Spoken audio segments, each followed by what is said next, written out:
This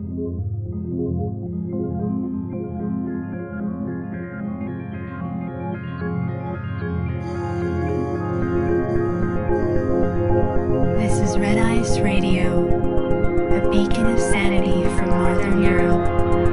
RedIceCreations.com. Welcome back, folks. If you are tuning in for the first time, thank you for your interest. We try to make it worthwhile, and we value the time that you want to spend listening to our programs.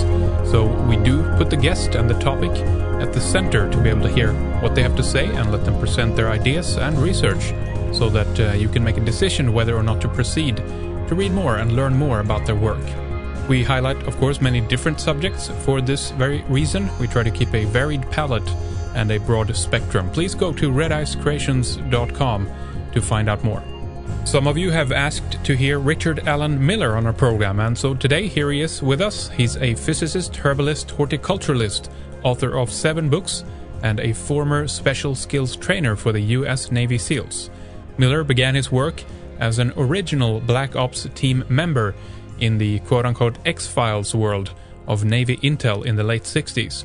Miller is the author of numerous foundational papers, including a holographic concept of reality and embryonic holography. He shares his experiences, conclusions, and insider info from his days as an A-team physicist working for the military, and Richard also explains how our non-local minds work in this holographic concept of reality. All right, hello there, everybody, and welcome here. We have an interesting guest with us lined up, Richard Alan Miller. Thank you for talking with us today. Glad to have you aboard with us, Richard. Thanks for coming on. Yeah, my pleasure. My pleasure. Some of our listeners wrote to us, of course, and they wanted to hear more from you on our program. People have been very excited so far about many of the things you've been talking about, so we're glad to be able to do this. Now, let's cover your background first of all. Let's assume we don't that everybody has caught up and heard some of the other shows out there you've done already. And I don't want to rush past anything interesting here as well, since there are many different aspects we can discuss here. And we can always do a part 2 if necessary at a later time, Richard. But let's begin at the beginning. I heard you talk about your high school project you did in 1961. Yeah. In 1960 and 1961, I was a junior and senior in high school. My junior year science fair project was titled A New Meson Field Theory. And basically what it was out of Yukawa's work from Japan, I had proposed a new concept of a particle called a muon that would create a tachyon factory. And it was just a mathematical paper. Yes, I was one of those kind of kids writing math at an early age.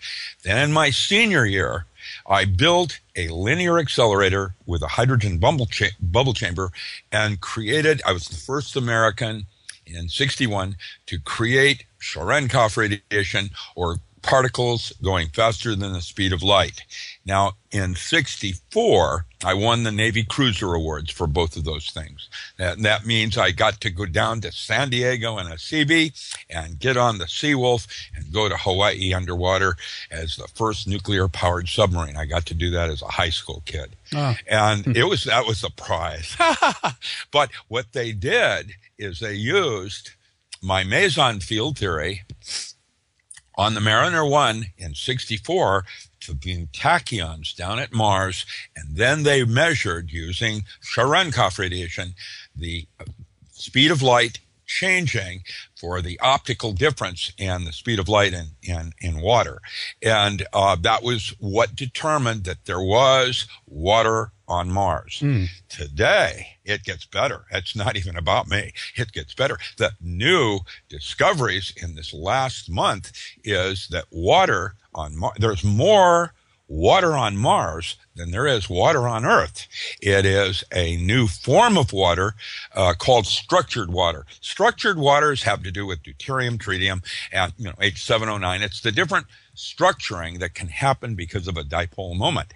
That is our first molecule in the set of molecules down there in the periodic chart where you have a dimensional gate. And with that occurs a new kind of water that is it's at 100 degrees below Fahrenheit. It is liquid slush. And that's probably because of the pressures and the variations in atmospheric conditions. Who knows what we're about to discover in that regard. what I did is on my website, I had a picture of the Earth and I had a picture of the moon and I had a little ball of water on how much water represents in volumetrics, to the Earth and moon. And you got a comparison. And, the water on the Earth is a little smaller than the moon by maybe half. And then I bring a fourth ball in on the water on Mars, and it's bigger. Interesting. Now, what do you think?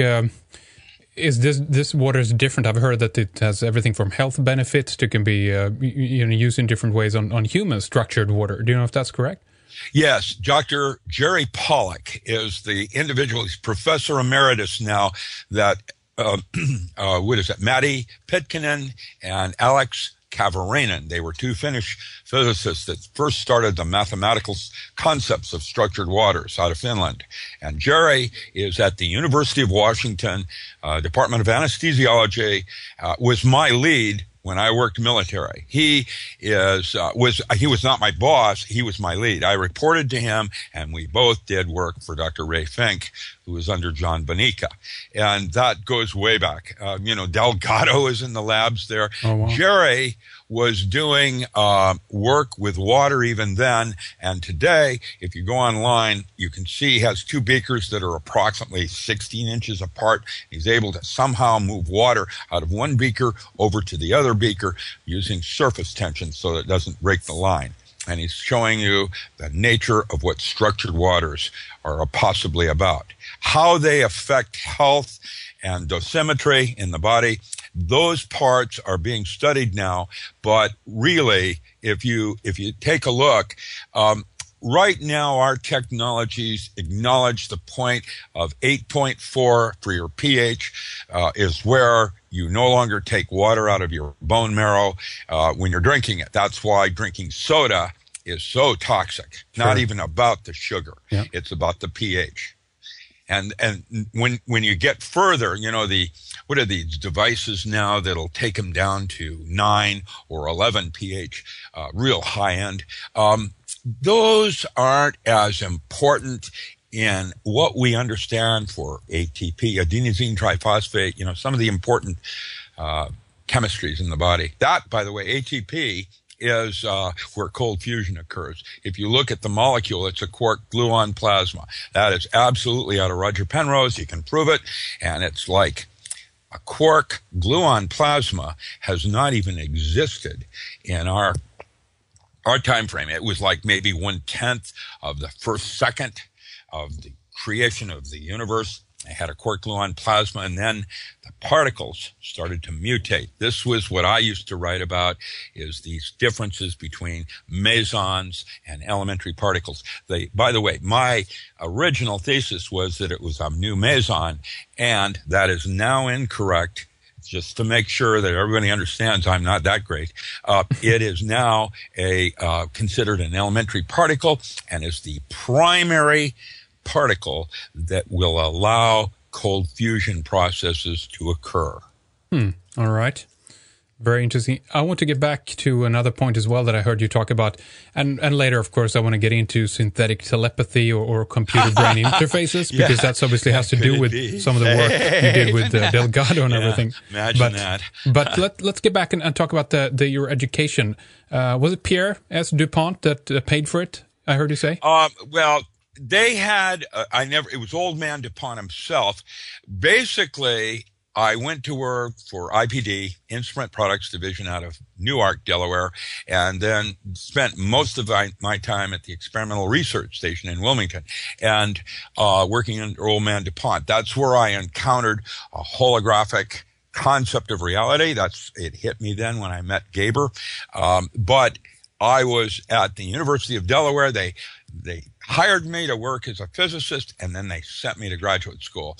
And I went to work for a little-known professor, Dr. R.B. Murray, who was a Nobel Prize winner for developing the next stages in solid-state physics, ranging from originally it was monolithic circuits, and then it took a whole new dimension because of some work I'd done at Pullman, Washington State University. I worked under a when I was in undergraduate school, they had brought this professor in from England. He was a little-known English professor. He chaired the Department of Physics at Washington State University. His name was Raymond Band. And what he had done is written a book called Mathematical Physics, which discusses event horizon, precursor waves, and the concept of time domain reflectometry and some of the stuff we use in solid state physics. Mostly, I think we were reverse engineering technology that had come from somewhere else. I don't know. I know that I watched, when I was at MIT, I watched a change. And Corning had developed a whole different kind of computer system using NOR-NAND logic, which later will be called object-oriented. And they used Schmidt triggers and puffs of air with little pieces of glass that were stacked on each other so that you could gate information one way or another with little puffs of air. They were perfect for space, whereas it would almost appear like solid-state physics was leaving flintlocks in a rainy period, because solid-state physics is extremely previous to to gamma rays and cosmic rays, running through the universe. Sure. They damage them, color centers, things like that. And so the half-life of a computer in space is like 8 years. On Earth, it's about 8 years. That's why certain chips now can't be used in accounting systems, because of your checksum error functions and things like that. And interesting. And so this too means potentially that this discovery came from somewhere else originally? Well, I don't know. It's interesting to watch missing links in man. Sure, yeah. As a metaphor. Yeah, there's missing links in technology sometimes. Just like and how did this go from here to there? What was the normal thing? There were a lot of things like that. That was when Lucent Technologies came out of Sandia and Bell Labs, and they were all going crazy with fiber optics and that concept. Interesting stuff. I was just a young kid playing with toys, and Old Man DuPont was basically, he was in charge of technology for the universe, and he reported to Rockefeller. Now, that's the way I remembered the hierarchy. Today, Monsanto was a little tiny company under DuPont, one of them. It was a weapons company, to be precise, making 2,4-D, paraquat, and later Agent Orange. But now it's Monsanto is huger than DuPont. DuPont's lesser. It's like Monsanto became its own universe. Check that out. That's an interesting rise to something or other in terms of what the secret different things are about the New World Order. I don't understand any of that. I'm just more a nerd. I know the physics part, and I can see there are missing links on how they went from here to there, and often wonder, like Trojan horses. You don't, if the way Carl Sagan would have put it, do aliens really exist? Well, how could they not? Because your imagination is reality. And that's literally the assumed truths most of us in science now pursue. It's as an assumed truth, that it all starts inside, and that the physical world is an illusion. It really, I can do some mathematical expressions on that if you want to pursue that. It's, arguments. And time and space aren't real either. What we're really dealing with is information and the resolution of information. And we normally will call those memes, like you would physical plane, emotional plane, intellectual plane, archetypal plane. You have these memes, or the way you organize information around time, which is a duration of consciousness. It's a way you wrap your proteins with two brains and a little bottleneck down there. What does this have to do with your holographic concept of reality? Does it play into that? Well, okay. When I was working as a graduate student in Delaware, I walked down the hall and I looked in this one lab, and there was an active, accurate, working three-dimensional color TV. I saw it. That's in 1967. A guy named Gaber was working it. And I had this revelation that what a hologram could be defined as is n dimensions of information in n-1 dimensions. It was the way information folds into or out of itself. And I can go into a quantum universe with Bose-Einstein condensate and show you an argument on how a Bose-Einstein condensate would be consistent in a holographic system.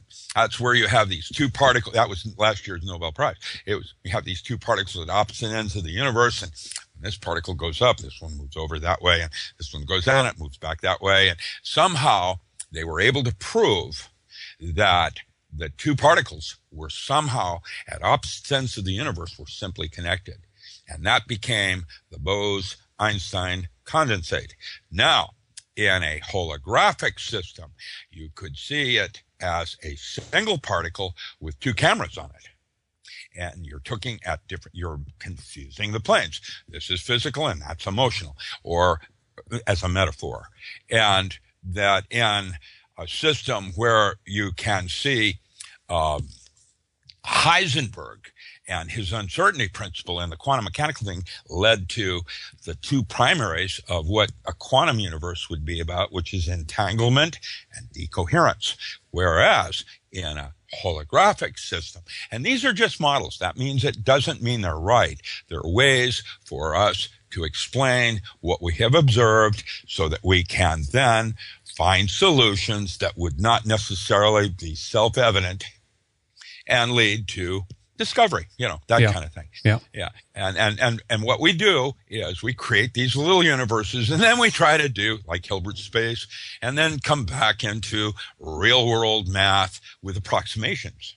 And that's how quantum mechanics worked, and why Heisenberg had an uncertainty principle, because he was looking at space-time, whereas those are subsets of something way more fundamental in information. And so with information, that would suggest that if you knew how to listen to yourself, for example, this is one of the tools I developed for Navy SEALs, was make them Superman. It's called critical decision-making power tools. And what you do is you learn how to go into listen to your gut, because if you use your higher brain, you're going to have options. Mm-hmm. Merlin, anything that's specifically forbidden is mandatory. That means if there's a possibility, it becomes self-prophesizing, usually based on your nooks and crannies and scars from childhood. You'll make yourself fail. That is a really interesting concept, though, because if you think about it and what drives reality today, I would say media and movies to a certain extent. I can't help to wonder how much that also then programs our reality, actually creating the scenarios that we collectively fear, Richard. There you go. Now you're starting to get the idea of what a matrix might imply. I have just recently on my blog, I have a blog section. I update maybe 7 or 8 things a day. And on there, yesterday is a blog regarding the nature of scintillating waves in space and what is and is not reality. My model, on this new book I'm writing, The Non-Local Mind in a Holographic Universe, would suggest that the brain is a 4-dimensional hologram of 5 space. That means you can change the movie. That's why all saints in history have suggested the importance of training the mind using meditation to allow to control it and its thoughts. And that's why, because the reason we're probably all enjoying this current movie, what is it, Horror on Elm Street, that's a good movie. Is because of the way we were brought into the world in the first place, and you set up resonance with certain kinds of engrams like noradrenaline, serotonin, when he whacked you, and then he took you away from mom to fingerprint you, and then he, imagine the trauma of some aware soul trying to sample that universe and what it must make and think about it. The first thing, yeah, exactly. We come out, and I can just imagine how sensitive the nerve system is at that stage as well. Completely brand new, right? And then brand you get new. smacked around. And you don't have any sacred geometry yet. What if sacred geometry could be metaphorically exposed? Larry called them neurologic circuits. There's specific geometries that suggest the way information might be stored one way over another. And so Leary suggested there were 8 basic neurologic circuits, and they were responsible for our integration of evolving our consciousness. And that was what it was all about. And he had specific chemistries, and like lysergic acid amide. Yeah. That is the chemistry in the brain that connects dots. That's when you go, what Crowley would have said, aha, that a moment of net or new, that connecting of one point to another. And the interesting thing is, in my model, it says that connecting dots is arbitrary because the brain is a 4-dimensional hologram of 5 space, kind of like the Jet Li in the one, where there are all different kinds of you out there. All possibilities. That's the way the saints would put it. Right. And we choose every nanosecond and where to go. That's the last part of my last books. Chapter 8 is the difference between free will and true will. Mm-hmm. And then, of course, I also include an ontology of mystical states by John Curtis Gowan, so that you have a roadmap knowing where you are.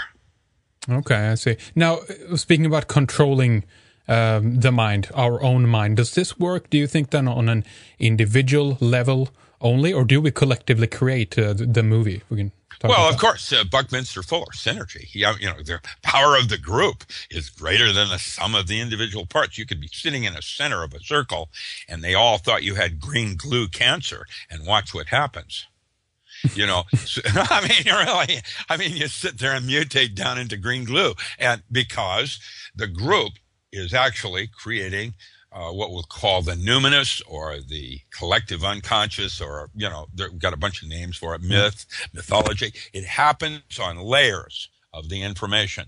And so, to everybody sitting there and go, kumbaya at the same time, and the world turns into a big flower. Yeah, probably. But we haven't seen that happen. I mean, it's pretty tightly structured. There's not much, how should we put it? Well, that's because there's probably some elders in the church that are outside holding the body of the church into focus. Yeah. As metaphor again. With the intention of keeping it within certain boundaries. Yeah, well, look, let's try it this way. Man does not have rights. He has responsibilities. I agree. If you want to be free, then nobody's going to give that to you. You're going to have to go out and earn it. Okay, well, the same thing is true when I say, this is an old Indian saying, man has a responsibility for the thoughts he chooses to entertain. Right. And so if that thought came from you or something else, that inner voice, that's some of the things we could do with synthetic telepathy. We could fool you, thinking that you were talking to yourself, and in fact, someone else was talking to you. Let's talk a little bit about what your work, I guess, what that has been turned into, if it's been implemented into something. We can talk about technology, certainly, and also realizations, but why don't we talk about synthetic telepathy and computer-brain interfaces a little bit? Some of the work that Delgado, I guess, spearheaded, right? And did you pick up on this? Well, he did chip implants. He was in the lab next, before he went to Yale, he was in the lab next to me. That's where I was. I was Spook Central with Dr. Moore in another lab doing ketamine, telepathine, and BZ. And I was doing the microwave studies. And then I also was Northwest Regional Director of MRU. That means I was under Dr. Carl Sliker. He was in the movies called The Smoking Man. He's the guy that smoked a lot of cigarettes, sat in the same desk on Wisconsin Avenue for 48 years. How does that work? Mm-hmm. Yeah, very interesting. Huh? Now, MRU still exists, by the way. It's called Mankind Research Unlimited. It is the front door for Navy intelligence and the paranormal studies that we did. And I did everything up and down the West Coast. Bill Franklin, Dr. Wilbur Franklin, was my counterpart at Kent State, working out of Chicago. And then we both reported to Dr. Carl Schleicher. And I basically was handed up this thing from what's his name? Alan Frey. He had made a discovery at Willow Grove that it would appear that man had another sensory motor input. Basically, how the device worked was their temporal lobes are sensitive to microwave. And when a certain bandwidth, 0.3 to 3 gigahertz, was beamed at the temporal lobes, it caused them to heat up slightly, ring, and then you could heterodyne voices on the synthetic telepathy so that you could actually hear them in your head without it going through ear function. How does that all work? Well, I wrote a paper including biological amplification processes in the body because my expertise is in resonant physics. I'm a resonant physicist. That means I deal with voice of the planet, Schumann's resonance, and how it relates to brainwaves. Mm-hmm. Okay. I want to return to that later, but go ahead, Richard. Yeah. So, but synthetic telepathy gave us a communications device. This was even before HARP. In the event we needed to talk to somebody and, have them hear us, how could you do that? Well, we could use this tight beam, 0.3 to 3 gigahertz, heterodyne voices on it, and you hear them in your head.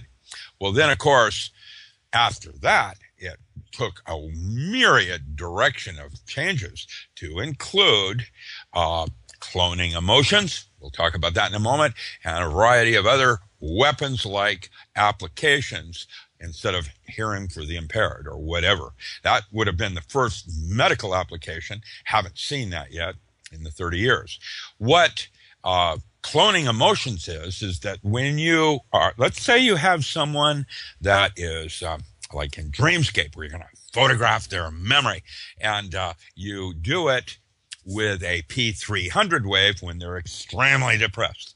And then you put that back onto tight beam, which means you broadcast it and instill depression in everybody that's in the way of it.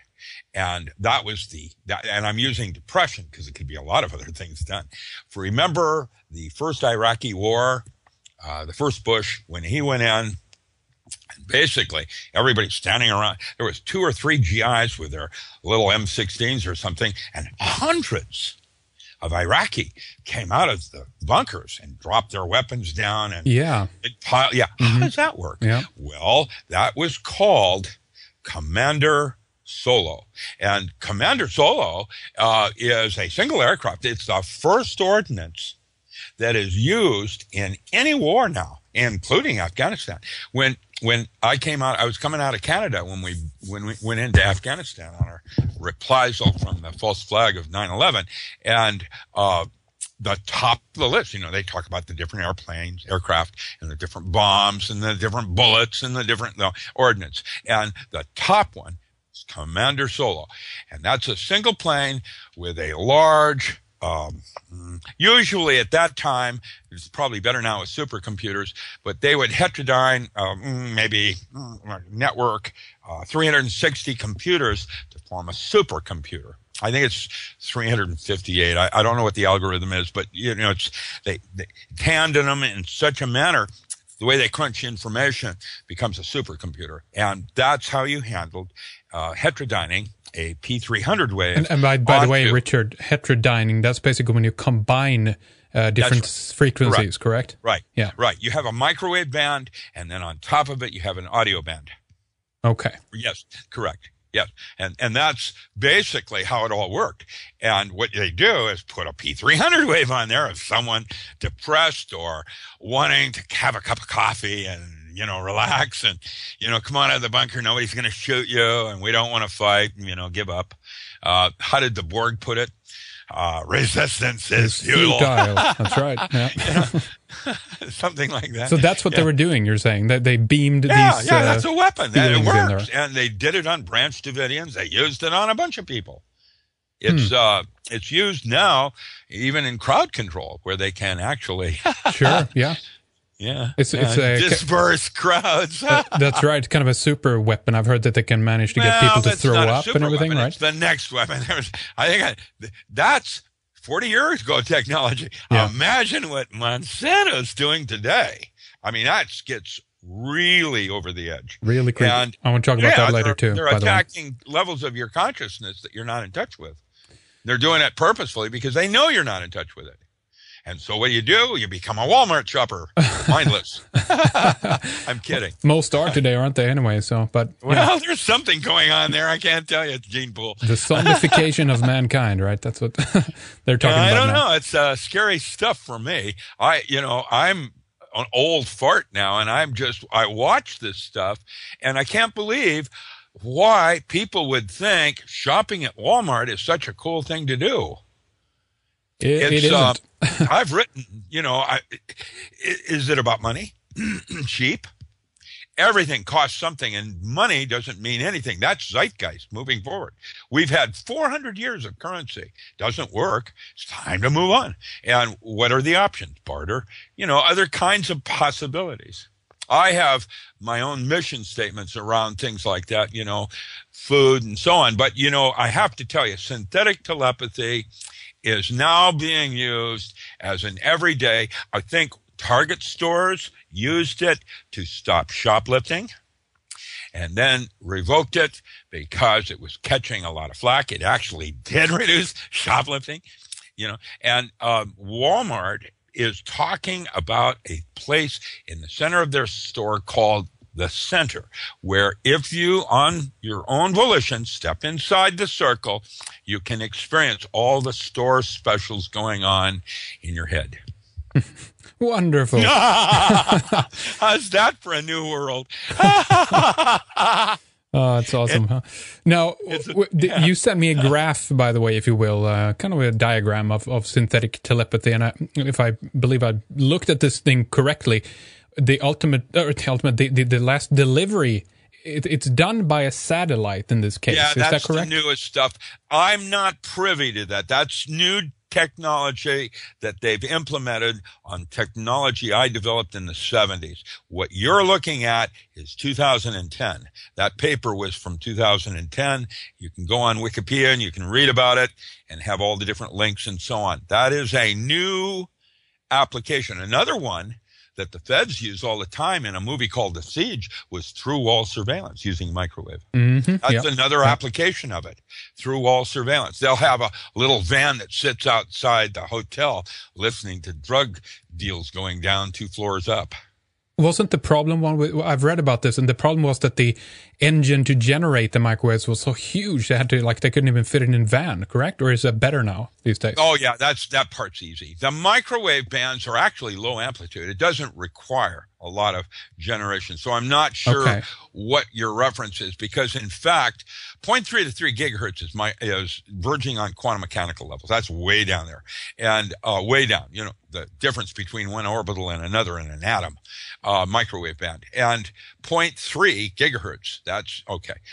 And so when you're talking about that lower frequency, it's low amplitude. It takes essentially nothing to start your temporal lobes ringing. What they do is they heat up just slightly and then they ring. And when they ring, they now are like liquid crystal phases or amorphous semiconductors, and they can receive all kinds of information.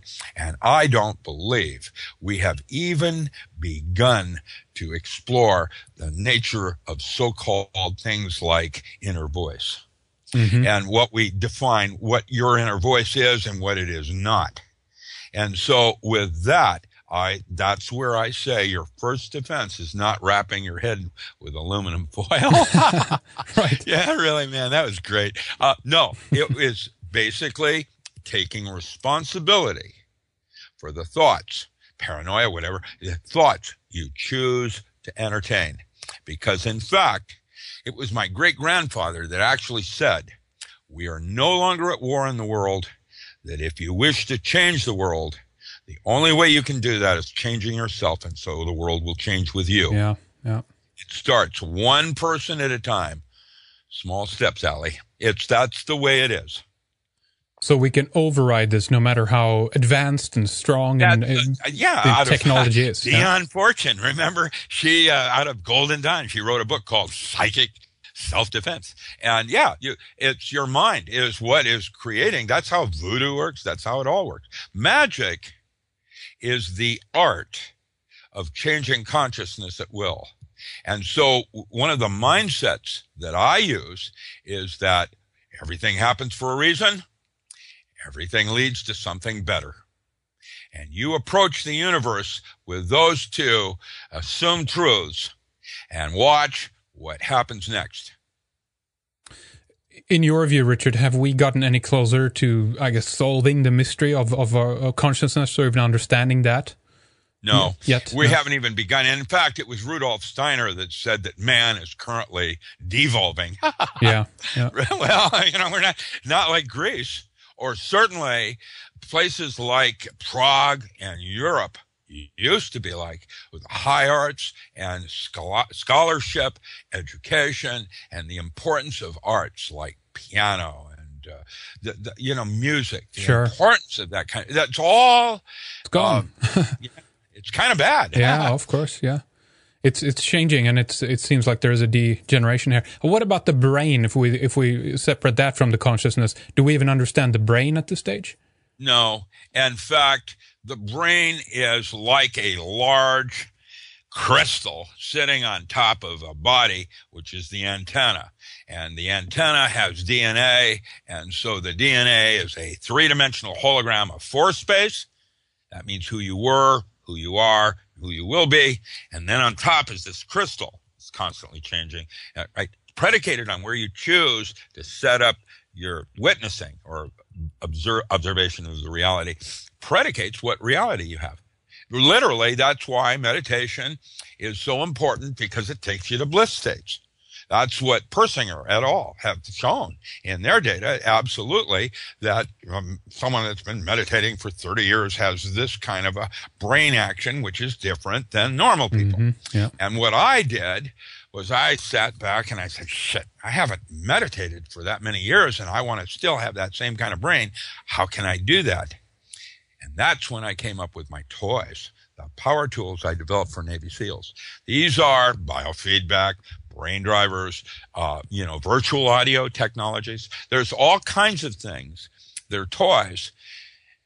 Now, like all toys, they're like shortcuts through the forest to grandma's house. And there are big bad wolves. That's why Aleister Crowley died as a drug addict. That's why Madame Curie died with radiation poisoning. When we don't totally understand or define what's going on yet, there are extreme risks. And really, most of our society today would ban altered states of consciousness as not well-being. Whereas, in fact, God gave us all of these things as places that we can do things we cannot do in conscious state. And the consciousness is just one part of a bigger set of consciousnesses, of which are actually probably running the show. Things we cannot do in a conscious state. Can you give me an example of what that would be? Yeah, like hunches, guesses, working from your gut, where you have a 3 sigma error coefficient that's beyond space and time. Where I took, Navy SEALs would come to a fork in the road, and they wanted a protocol that gave them an edge over flipping a coin.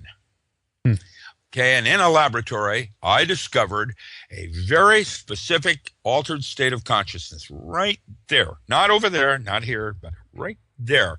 That place, your ability in guessing increases 400 times over where you are in conscious state.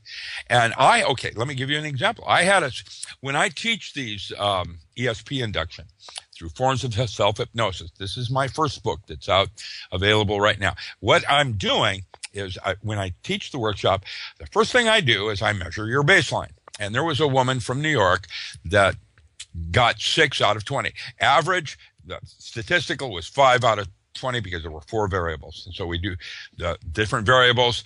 And if you guessed 5 of them correctly, you're average. She had 6. At the end of the session, I test everybody again, and she was typical. She had 18 out of 20. That's paranormal. And that means that you already have information inside you of knowing what to do. It's how do you get past consciousness and its little whiny brat kid that has a scar that might create, like, listen, when I pour coffee, I create a thought that, gosh, if I pick that cup up, I might drop it because the coffee's too hot. Yeah. And what happens next is a self-prophesizing. It happens because I thought it could happen. And what you do in this state is you go to your gut, which is a lower brain. You do it's convoluted, has lots of neurotransmitters. It's all right there. And you do a lot of thinking from there. Dogs do. Feed me. You know, they work from their gut. Well, that's how they are. They strictly, working straightly. And what's up for food? And you feel that Why too. Why does my dog love me better? You better than me. I feed it bacon. There it is. And what if you learn how to listen to your inner voice? It's like biofeedback. It knows what to do, and it will not necessarily allow, let's say, some neurotic thing you have about trying to please your father that will cause you to fail, which is what we all are doing. We're self-defeating because of our ego. Someone said, Richard, that the brain doesn't understand don't or not. So you can't think about what you can't do or not do. They call that neurolinguistic programming. It's certain ways the brain captures the information or not. And if you get into the meme model, now you can talk to yourself in certain kinds of languages that are better dialogue. That a lot of Indian tribes would suggest that, you have more reality in a dream state and dream time than you do in conscious state. Hopi, Aborigines, they all call it dream time, and it's more real. Why? Because the emotional plane is the physical plane with more detail. That's really what we call a meme. It's the way the information expands out or folds in on itself. And when you look at it that way, time and space are like what Lawrence Lachon, same period as Andrea Puharich, wrote a book called The Medium, the Mystic, and the Physicist. And it was about space, time, and ego being the 3 grand illusions. Previously, you mentioned ads at Walmart and also Commander Solo, but in that context, do you know of any agencies or even military that are at this stage are developing this synthetic telepathy to basically manipulate the masses on a huge scale? Well, they tried it with HARP. That's where you wanted me to go. Esalen contacted me. They started using the 0.3 to 3 gigahertz as the microwave band that they would do at HARP. And then, of course, immediately they put a second HARP down in Adelaide, diametrically polar opposites so they could beam the entire Earth. It's great. Didn't work. Why not? It didn't work. What happened? Well, and nobody got depressed or, went out and shopped at Walmart. Look at the world, Richard. I'm just using it as a metaphor. I wouldn't want to get too serious here. It didn't work. What did work was that it could alter weather. To my knowledge, they have not gotten it down where it's a fine tooth. And really what the global event we're currently all enjoying, literally, with Hurricane Sandy and all the rest of it, is most likely the Earth isolating the infection. In other words, we have messed up with some of the cycles. The cycles are now readjusting themselves, and in doing so will limit mankind. This drought we had this last summer on our corn crops is going to seriously adversely affect Africa and Asia this spring. There will be, I'm guessing, starvation, the likes of which this Earth has never seen in recorded history.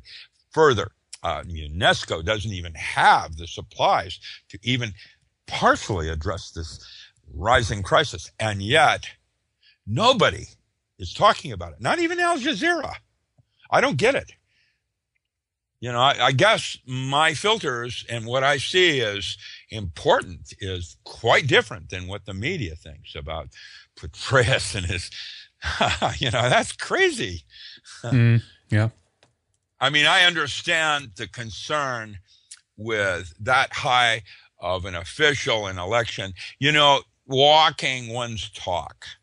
That's what a magician is only as strong as his word. And good luck, because there's all kinds of red herrings out there. Sure, yeah. They'll do it on purpose to you, too. Well, exactly. It's the same thing as with Bill Clinton, and that they focus in on these scandals, yeah. you know?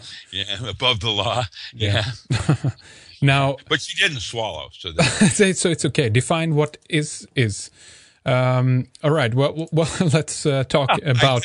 Sorry about that, honey. That was fun, though. I love doing you like that. Yeah. I catch you off guard. Now, well, Clinton was. He was actually a pretty good president, as some things would go. And Hillary and I don't even understand that kind of a relationship at all. That's very weird for me. You know, friendships are the highest form of love there is. You should always try to be slow to give your word, be quick to keep it.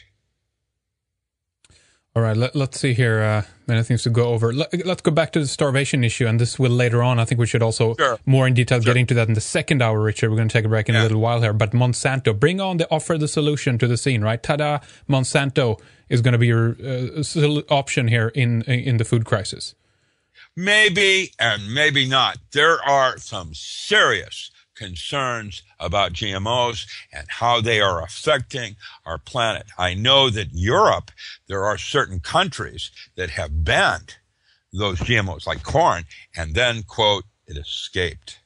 Yeah. Well, how does that work? It's in the biosphere, right? And it takes over. It's it's classified as an insecticide and a pesticide, and it gets into the other normal crop fields and takes over, right? Just continues to grow. Well, the Roundup that I remember, glyphosate, the way it worked was it was called a translocator. That means it went down into the root. That means it took 4 to 6 days to get down there, gravity.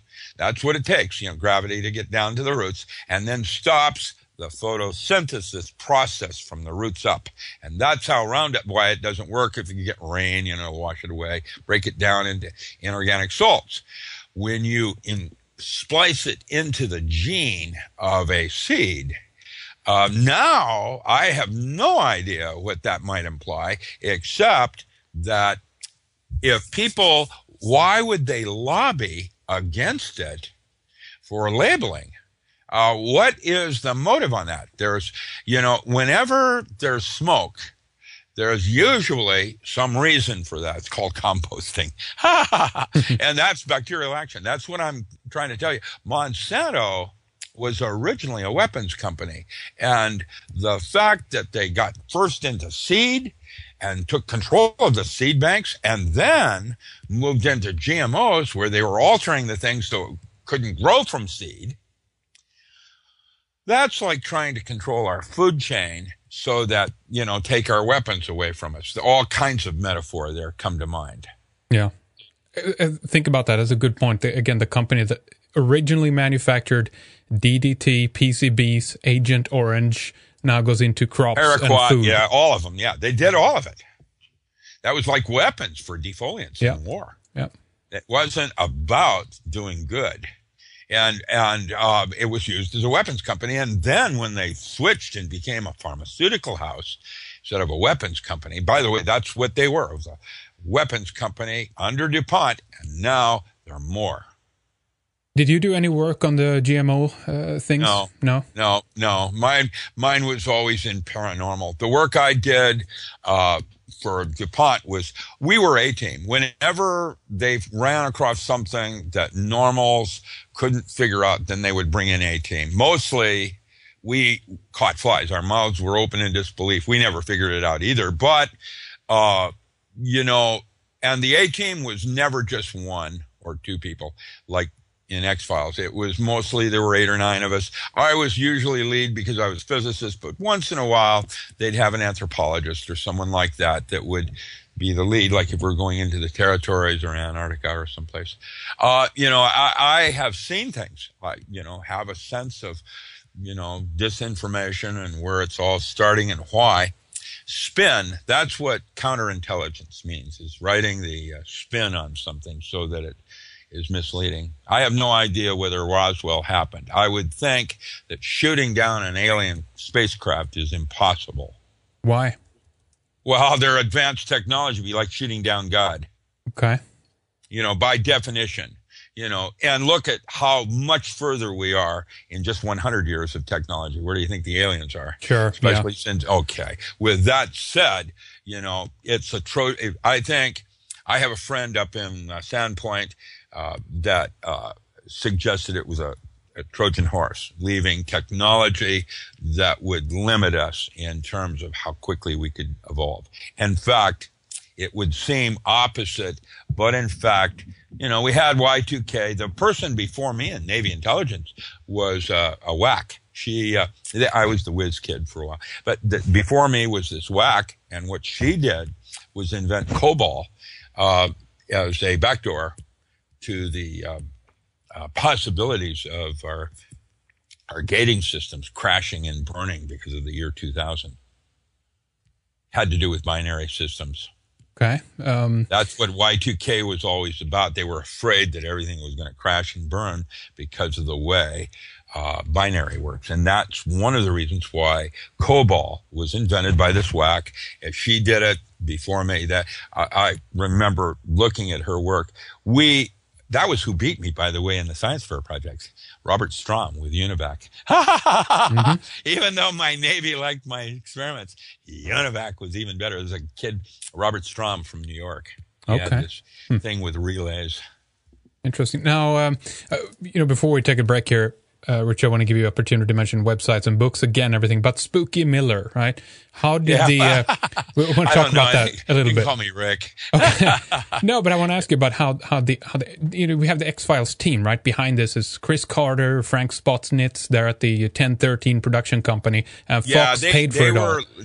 But how did the original workups for Fox, but they ended up working with Chris. And then, of course, I didn't want to live in Hollywood. And then, of course, we went up into British Columbia on set once in a while to advise on the way something would be from the military point of view.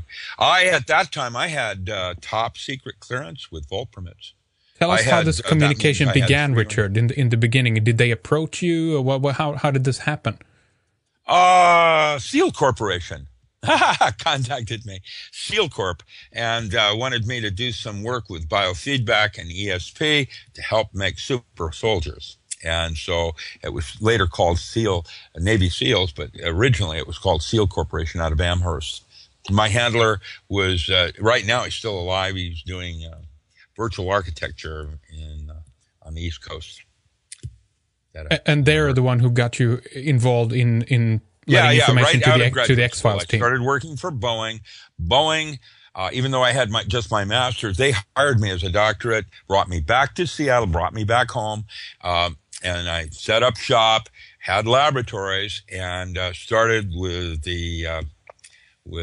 strain gauge measurements, and they moved me up into B1 infrared countermeasures. And when Boeing went sideways and lost the B1 contract, they had like 50,000 PhDs hit the streets in one day. And they had a big sign in Seattle, last one out, please turn off the lights. It was on a big poster. And what happened was I was one of the few that they bumped me down from being a supervisor to an engineer or physicist. But I was like, engineer level. And I gave my job to someone that had worked under me that was he had been GS-12 or 14. He was a GS-14, that's right. And it was old. Would never be able to find work again. And I gave him my job, and then a University of Washington just hired me on the spot. And this is with 50,000 people, looking for work. And I had no trouble. I just started working at the UW and in anesthesiology. And that's when I had, Secure Labs. And that's when I met Delgado and Moore and some of the others that were already set up shop there. And I think Delgado went to Yale after that, and that's when he started working with human implants rather than monkeys. Mm-hmm. I have pictures of him in his lab from my old days when I worked there. So, it's interesting. Seattle actually changed. They had a place there called the Boeing Scientific Research Laboratories over in South Park, and that place had more PhDs than even DuPont's Wilmington experimental research station. It was huge, and came out of that was I worked there for a period on Lunar Base Alpha 1. I was a physicist in charge of light, and so I learned how to grow marijuana in space.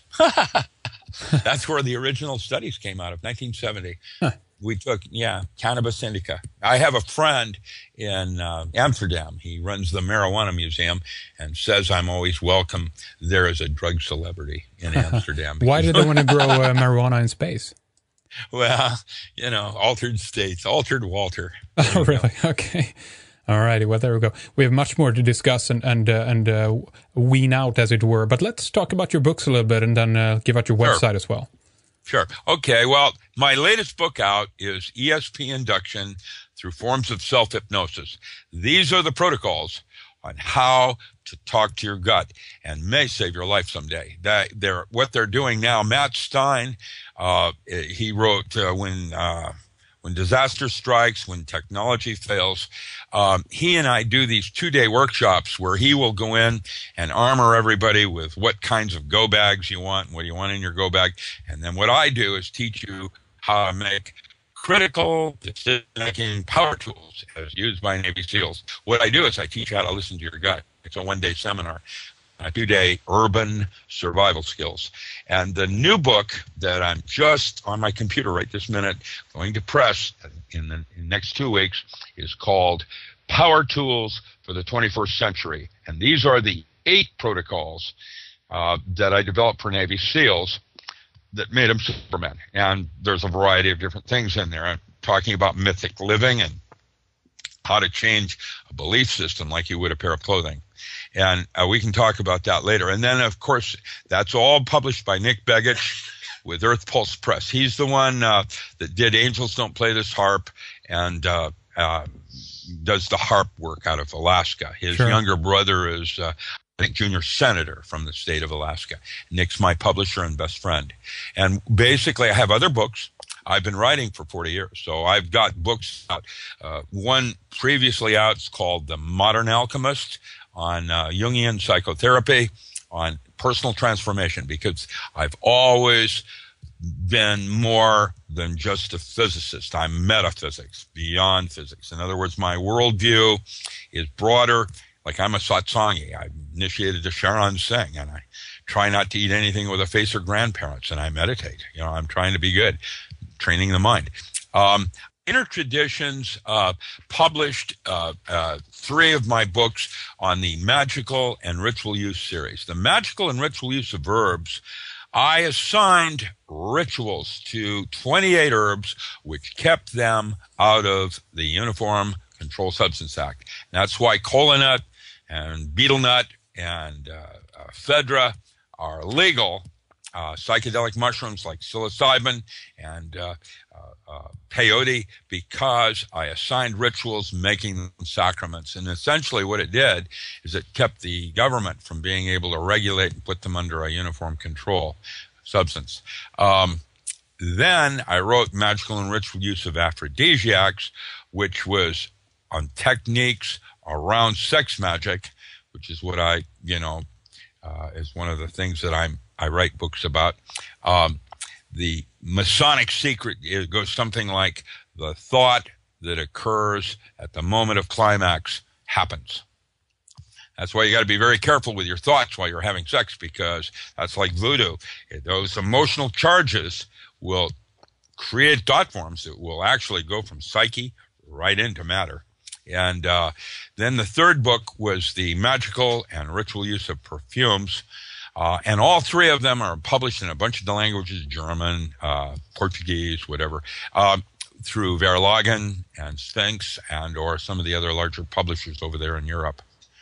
Excellent. Sex magic. What do you think about Aleister Crowley, by the way? Quickly here, quickly. A pretty misunderstood person. Yeah, Crowley was a genius. He's kind of like Truman Capote. Talked with a little whiny voice like this and was very scholastically oriented. But you have to realize he was in a Victorian period, so the key to getting people's attention was to shock them. Put 666 in his forehead or something. Colin Wilson wrote a really interesting book called The Beast Himself. Yeah. Yeah. But Crowley died as a drug addict in Hastings. And I would remind all that a teacher can only take you as far as they themselves have been.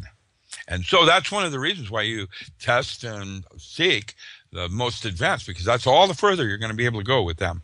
And while I'm not a Crowleyite, I do embrace magic as a higher form of physics. I am a physicist that I'm here to tell you about path working, the ability to chart and take control of your own personal evolution.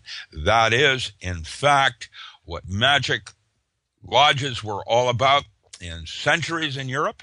All of your best scholars in Europe came out of magical schools, all of them, including Shakespeare. And so with that said, scholars, magic took a dive last century when Crowley advocated the use of drugs as a valid form of magic, which it is, but like all shortcuts, have risks.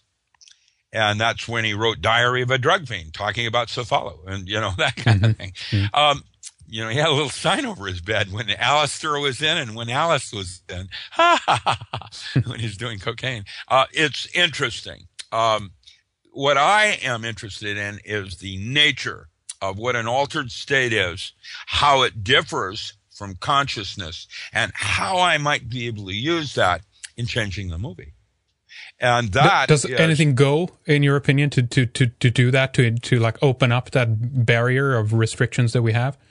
Yeah, it's happening. Everybody's noticing it now. That's why you have all these different people having psychic episodes. Mm-hmm. I forget what that big collider down in Africa where it connected with some alternate universe and said that these two universes are going through each other right at this very moment. That's part of what the Mayan calendar is and why people, some, will notice aberrations. And that's what they call the evolution of consciousness, where there's a stepping up of awarenesses. And people are beginning to notice the discrepancies in what they see visually and what's really going on. How does that expression go? I would not have seen it if I had not believed it.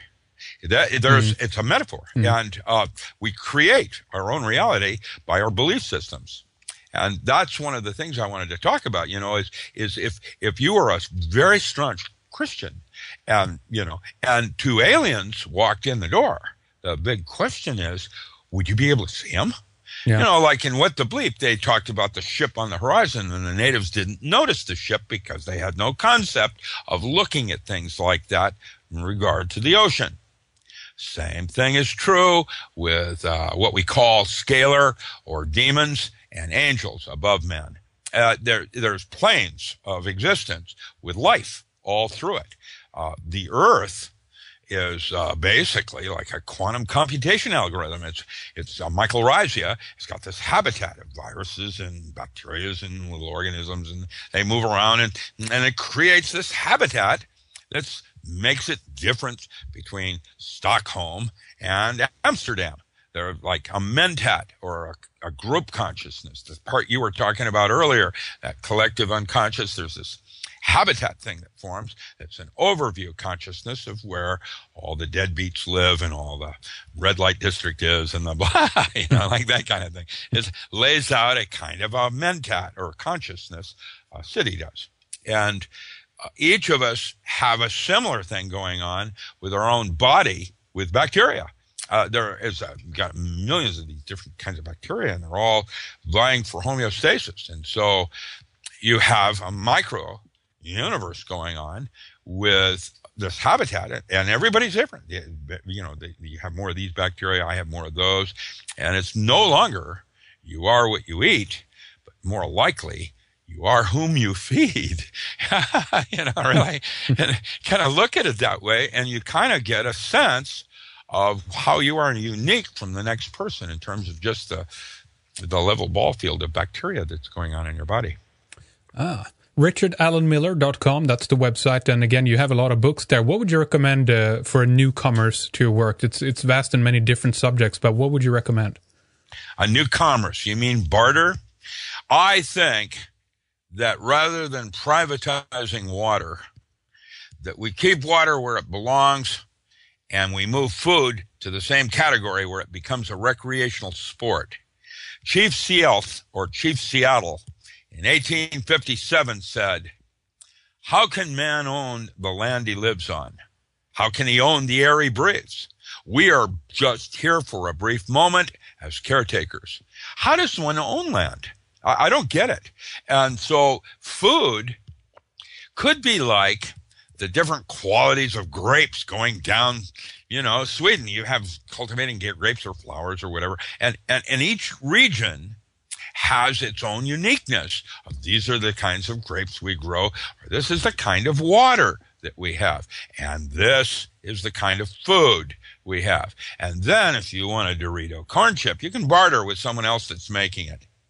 Probably Dorito will make more. All right, well, let's take a short break here, and you guys out there will have to check out the books that's available and, of course, see what you would like to dive into first. Again, the website is RichardAllenMiller.com, and we'll have that linked up. We'll pick this up when we return. I want to talk about Puharich, Superman, other scary tech at the DoD going into transhumanism, and more maybe on Monsanto and food as well. But we'll be right back, Richard, so stay with us after this break. In the second hour, Richard tells us about an entity that he saw at Groom Lake at Area 51. We'll talk about Mars, Morgellons disease, and a bacteria created by Monsanto. And that's a former weapons company, by the way. And this bacteria can be used to control thoughts. Later we discuss the Schumann Resonance, DMT, ketamine, and changing beliefs to see the affected results. Go to redicemembers.com and sign up for a membership to hear more. And a membership will, of course, get you full access to our entire website. If you like what we do, please do consider it. We have a lot of good programs that we think you'll enjoy. Next on Red Ice Radio, Johan Oldenkamp on the Holy Science. Then we have Eric Karlström on Hurricane Sandy and weather control. After this, G. Edward Griffin on the collectivist conspiracy. And we have much more scheduled after this. You can find all our upcoming guests in our radio archive on redicemembers.com. But right now, we'll proceed with more with Richard Allen Miller.